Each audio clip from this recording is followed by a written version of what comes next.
In this video, I will show you how to inject and insert cable internet in your laptop. So here you need to find out this box. If it's closed, so open it and insert it like this.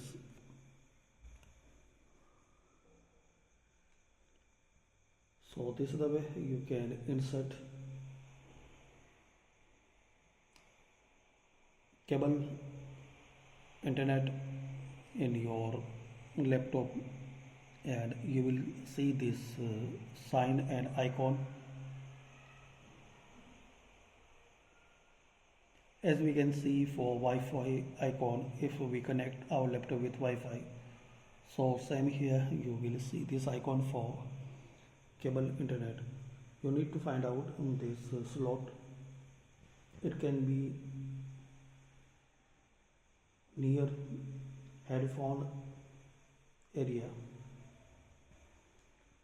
So just you need to open it and insert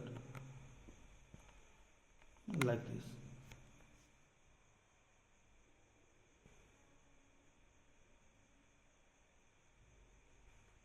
So thanks for watching.